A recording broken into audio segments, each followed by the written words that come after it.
Assalamualaikum warahmatullahi wabarakatuh. Pada video kali ini kita akan melanjutkan pembahasan kita mengenai KD 3.4, di mana kita akan membahas mengenai struktur dan fungsi tumbuhan. Adapun materi yang akan kita pelajari pada video kali ini yakni tentang yang pertama itu struktur dan fungsi daun, yang kedua tentang struktur dan fungsi bunga, dan yang terakhir tentang struktur dan fungsi biji. Oke, langsung saja kita masuk yang pertama yaitu struktur dan fungsi daun. Daun kita definisikan sebagai bagian tumbuhan yang umumnya memiliki karakteristik datar, hijau, dan terletak di batang. Pertumbuhan daun akan berhenti saat mencapai ukuran maksimalnya. Daun terdiri dari tangkai daun, helai daun, tulang daun, dan urat daun. Berikut ini beberapa contoh fungsi daun. Yang pertama, daun itu berfungsi untuk membuat makanan melalui proses fotosintesis. Yang kedua, sebagai tempat pengeluaran air melalui transpirasi dan gutasi. Yang berikutnya, menyerap CO2 atau karbon dioksida dari udara. Dan yang terakhir, sebagai tempat respirasi. Oke, masuk ke berikutnya yaitu morfologi dan bentuk daun. Yang pertama ada urat daun. Nah, ini urat daun ya yang saya garis ini. Yang berikutnya ada yang dinamakan sebagai tulang daun. Nah, ini nih yang dinamakan sebagai tulang daun. Yang berikutnya ada helai daun yang disebut sebagai lamina. Nih ya, yang saya garis ini adalah helai daun. Dan yang terakhir ada tangkai daun yang disebut sebagai petiole. Nah, ini beberapa contoh jenis-jenis dari daun tumbuhan. Yang pertama menyirip. Nih ya, ini yang menyirip nih. Contoh tumbuhan dengan daun menyirip ini bisa kalian lihat pada daun mangga, daun jambu biji, dan lain sebagainya. Lalu untuk daun yang melengkung, nih ya, melengkung nih, itu contohnya adalah daun sirih. Lalu menjari sesuai dengan namanya ya, bentuknya seperti jari nih ya. Nah, bentuknya seperti jari. Contohnya itu adalah tanaman pepaya dan singkong. Nah, ya, daunnya itu menjari. Dan yang terakhir adalah sejajar nih ya, sejajar nih. Nah, seperti ini bentuk daun sejajar. Contohnya itu adalah tebu, jagung, dan lain sebagainya. Oke, kita lanjut ke struktur dari daun. Yang pertama adalah epidermis. Nah, ini ya epidermis nih ya, yang saya garis ini. Ini disebut sebagai epidermis. Nah, ini ada epidermis atas, ada epidermis bawah. Sesuai dengan namanya, kalau atas di atas, kalau bawah ya di bawah. Epidermis ya, letaknya itu di permukaan atas dan bawah daun. Fungsi dari jaringan epidermis adalah untuk melindungi lapisan sel di bagian dalam dari kekeringan dan menjaga bentuk daun agar tetap. Ciri-cirinya yaitu terdiri dari satu lapis sel kecuali tanaman ficus atau tanaman karet. Lalu yang berikutnya kutikula nih, yang warna coklat ini ya. Ini yang paling atas nih ya, disebut sebagai kutikula. Sama seperti epidermis, letaknya di permukaan atas dan bawah daun. Fungsi kutikula daun adalah untuk mencegah penguapan air melalui permukaan daun. Ciri jaringan ini adalah tersusun oleh zat kutin. Oke, yang berikutnya adalah stomata. Nah, ini ya, stomata nih ya. Nah, ini stomata nih. Saya kotaki nih. Stomata letaknya di permukaan atas dan bawah daun. Tadi nggak mesti di sini, di bagian atas juga ada stomata, cuma tidak digambarkan ya. Oke. Fungsi stomata adalah sebagai jalan masuk dan keluarnya udara. Ingat, fungsi dari stomata adalah sebagai jalan masuk dan keluarnya udara. Sedangkan sel penjaganya, ya, sel penjaga stomata berfungsi sebagai pengatur, membuka, dan menutup stomata. Nih sel penjaganya nih ya. Ini sel penjaganya. Dua buah ini sel penjaganya. Oke, saya ulang. Fungsi stomata adalah sebagai jalan masuk dan keluarnya udara. Sedangkan sel penjaganya ya berfungsi untuk mengatur, membuka, dan menutup stomata. Ciri-ciri dari stomata berupa mulut daun pada epidermis dengan dua sel penutup. Nah, itu adalah stomata.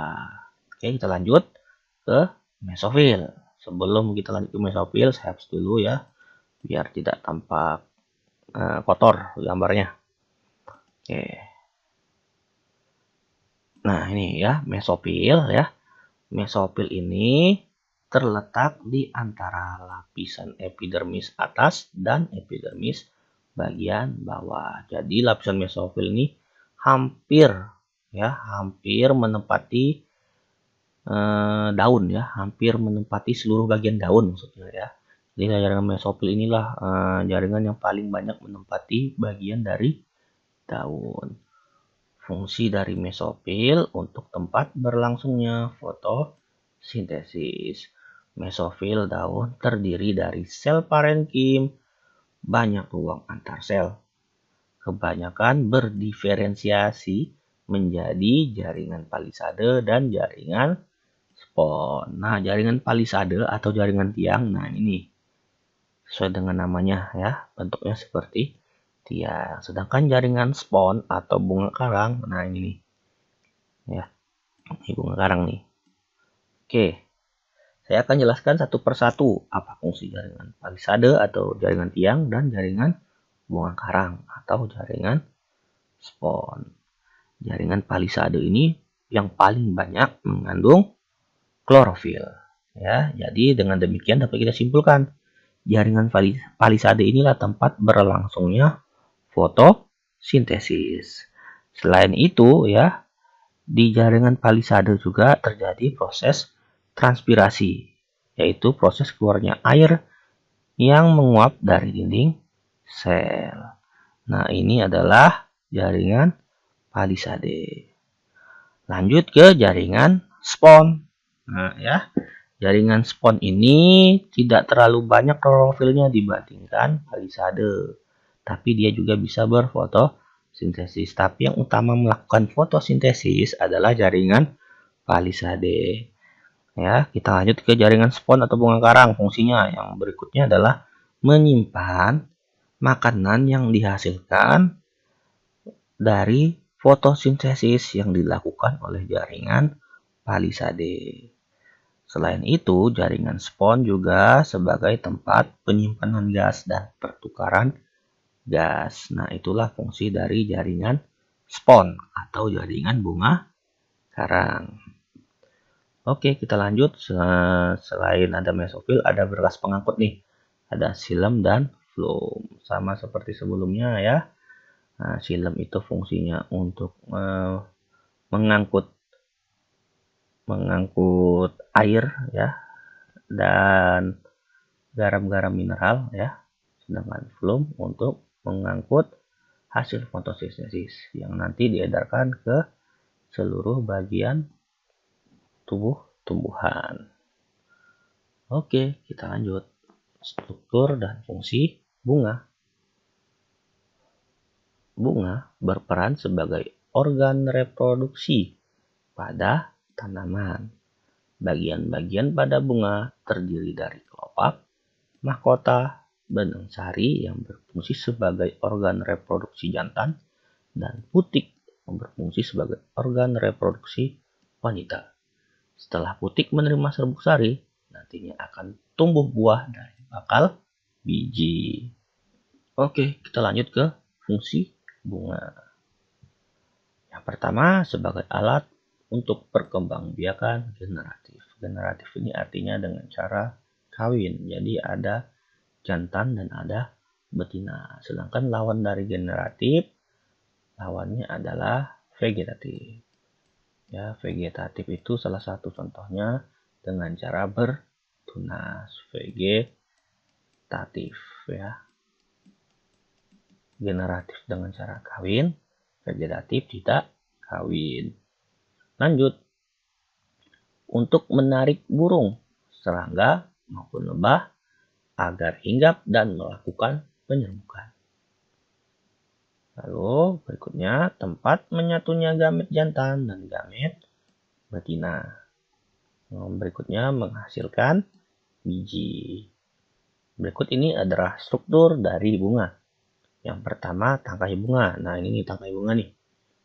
Ya, merupakan bagian dari bunga yang berada tepat di bagian bawah bunga yang berfungsi sebagai penghubung antara bunga dengan ranting bunga untuk menopang bunga. Berikutnya adalah dasar bunga. Nah, ini dasar bunga nih. Ya, artinya, maksud saya, dasar bunga itu merupakan bagian dari ujung bunga yang melekat dan bertumpu pada mahkota yang berfungsi sebagai tempat bertumpunya mahkota dari bunga. Yang berikutnya adalah kelopak bunga. Nah, ini kelopak bunga nih. Yang saya garis ini. Kelopak bunga. Kelopak bunga merupakan bagian bunga yang memiliki fungsi untuk melindungi dan menyelimuti mahkota bunga ketika bunga masih kuncup. Oke, berikutnya mahkota bunga. Nih, yang warna merah nih ya. Mahkota bunga. Warna apa nih? Oranye ke merah. Oranye ya. Ini merupakan mahkota bunga. Mahkota bunga merupakan bagian paling indah dari bunga yang memiliki bentuk, warna, dan aroma yang begitu khas. Fungsi mahkota bunga, fungsi stel pada bunga terletak pada mahkotanya yang berfungsi sebagai pemikat hewan atau serangga. Benang sari. Nah, ini benang sari nih. Nah, ini ya. Yang kayak kecambah nih. Ini disebut sebagai benang sari. Benang sari ini merupakan bagian dari bunga yang berperan sebagai alat perkembangbiakan jantan pada bunga. Jadi benang sari ini sebagai alat perkembangbiakan jantan. Oke, jangan sampai lupa ya. Benang sari ini terbagi menjadi kepala sari, serbuk sari. Maaf, maksudnya ini bukan kepala sari ya. Tangkai sari, lalu serbuk sari, dan kepala sari. Nah, tangkai sari yang mana? Nah, ini sesuai dengan namanya, yang tangkai ini ya. Ini disebut sebagai tangkai sari. Lalu kepalanya mana? Ya, sesuai dengan namanya, kepala. Nah, ini ya, kepala sari. Di kepala sari inilah nanti akan diproduksi yang namanya serbuk sari. Serbuk sari ini sebagai alat reproduksi jantan. Oke, lanjut ke putik. Nah, ini putik nih ya. Ini putik nih. Saya lingkar itu namanya putik. Putik merupakan bagian dari bunga yang berkembang. Maaf, maksud saya yang berperan ya. Salah baca saya. Saya ulang, putik merupakan bagian dari bunga yang berperan sebagai alat perkembangbiakan betina pada bunga. Nah, ingat nih jangan terbalik. Benang sari itu jantan, putik itu betina. Putik terdiri atas kepala putik dan tangkai putik, di mana fungsi kepala putik ini sebagai tempat jatuhnya serbuk sari pada saat proses penyerbukan. Nah, sesuai dengan namanya, inilah yang disebut sebagai tangkai ya, tangkai sari. Dan ini sebagai maaf, bukan tangkai sari ya, tapi tangkai putih. Maaf ya sebelumnya ya. Ini adalah tangkai putih. Sedangkan ini adalah kepala putih. Oke, jangan sampai bingung nanti menentukan mana tangkai putih, mana kepala putih, mana tangkai sari, mana kepala sari. Oke, kita lanjut ke bakal biji. Nah, saya dengan namanya nih ya, yang kayak biji-biji nih. Inilah yang disebut sebagai bakal biji. Bakal biji adalah bagian bunga yang biasa ditemui pada tumbuhan berbiji. Fungsi bakal biji adalah untuk melindungi dan menjadi tempat pertemuan sel-sel telur yang dibuahi serbuk sari melalui proses penyerbukan. Bakal biji yang dibuahi akan berkembang menjadi biji. Oke, kita lanjut ke yang terakhir. Kurang satu saya ya, harusnya ada buah tadi. Jadi tadi saya langsung ke biji ya. Nah, kurang satu, yaitu buah. Oke, kita masuk ke struktur dan fungsi buah dan biji. Buah berkembang dari bagian alat kelamin betina atau putik yang disebut bakal buah yang mengandung bakal biji.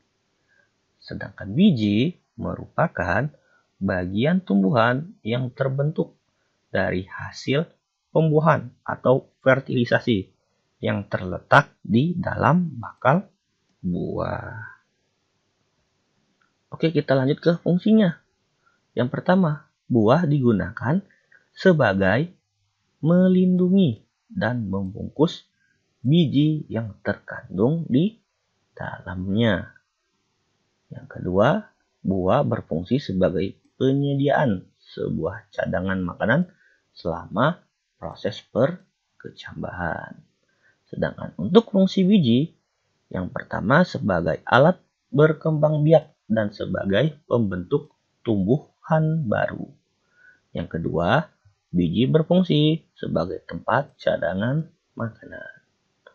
Oke, kita masuk ke struktur buah. Yang pertama, lapisan luar. Nah, ini ya.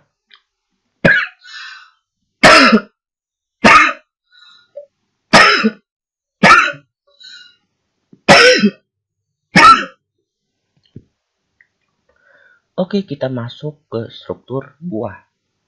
Yang pertama adalah lapisan luar atau esokrat. Nah, ini nih esokrat yang saya garisin ya. Lapisan paling luar. Lapisan ini lebih dikenal dengan sebutan kulit buah.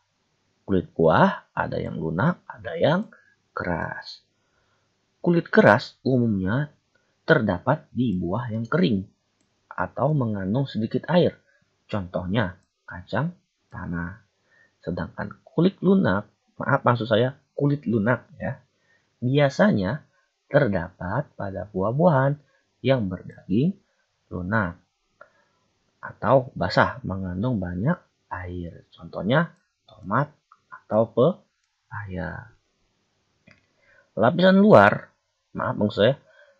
luar buah ini terdiri dari jaringan epidermis dengan dinding sel yang tebal. Lanjut ke lapisan tengah, endoskarp ya. Mesokarp, bukan endoskarp ya. Mesokarp. Nah, ini nih yang saya coret-coret nih ya. Ini namanya adalah mesokarp. Lapisan ini dikenal dengan istilah daging buah. Lapisan mesokarp merupakan lapisan paling tebal pada buah dan tersusun atas jaringan parenkim. Lanjut ke lapisan dalam atau endokarp. Nah, ini ya endokarp nih ya yang saya coret nih. Endokarp merupakan lapisan paling dalam pada buah dan biasanya mengelilingi biji. Endokarp ada yang lunak, ada yang keras. Pada buah-buahan berdaging lunak dan tebal, umumnya endokarpnya bersifat lunak. Pada buah kelapa, endokarpnya bertekstur sangat kaku dan keras yang kita kenal dengan istilah tempurung kelapa. Endokarp tersusun atas jaringan epidermis dan sklerenkim. Lanjut ke struktur biji. Yang pertama yang akan kita bahas adalah biji dikotil. Nah, ini nih biji dikotil nih ya, yang paling atas nih. Oke. Pertama, selubung biji. Selubung biji merupakan selaput tipis yang akan melindungi biji dari kerusakan fisik dan mencegah penguapan air yang berlebihan. Lanjut ke kotiledon. Kotiledon merupakan bagian biji yang paling besar dan berisi cadangan makanan bagi embrio. Nah, ini kotiledon ya yang saya coret-coret nih. Inilah disebut sebagai kotiledon. Lanjut ke embrio. Embrio merupakan calon tumbuhan baru. Ingat, embrio itu merupakan calon tumbuhan baru yang menyatukan dua kotiledon yang terpisah. Embrio memiliki bagian yang menempel pada kotiledon, disebut dengan proses embrio. Berikutnya epikotil.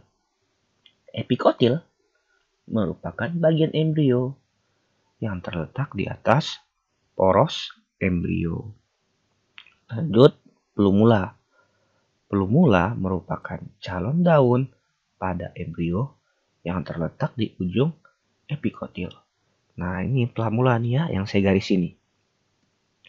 Ini disebut sebagai plamula. Lanjut ke hipokotil. Hipokotil merupakan bagian embrio yang terletak di bawah poros embrio. Dan yang berikutnya ada radikula. Radikula merupakan calon akar pada embrio yang terletak di ujung hipokotil. Nah, ini ya radikula nih. Oke, lanjut ke biji monokotil. Nah, ini biji monokotil nih. Ini biji jagung nih ya. Biji jagung. Contohnya nih. Nah, ini nih.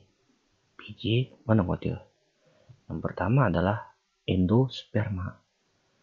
Endosperma merupakan bagian terbesar dari biji monokotil yang fungsinya sebagai cadangan makanan bagi embrio. Yang mana endosperma nih yang saya coret nih ya. Endosperma. Lanjut ke skutelum. Skutelum merupakan modifikasi dari kotiledon yang membentuk struktur khusus dan berfungsi menyerap makanan dari endosperma untuk diberikan pada embrio. Oke, lanjut ke embrio. Embrio itu merupakan calon tumbuhan baru. Lanjut ke plumula. Plumula itu merupakan ujung atas embrio yang akan berkembang menjadi daun. Nah, ini ya plumula ya. Lanjut ke koleoptil. Koleoptil ini merupakan struktur yang berfungsi untuk melindungi plumula. Yang berikutnya adalah radikula. Radikula merupakan ujung bawah embrio yang akan berkembang menjadi akar. Nah, ini nih radikula nih ya. Dan yang berikutnya adalah koleorhiza. Merupakan struktur yang berfungsi untuk melindungi radikula. Oke, cukup sekian video kali ini. Saya akhiri. Assalamualaikum warahmatullahi wabarakatuh.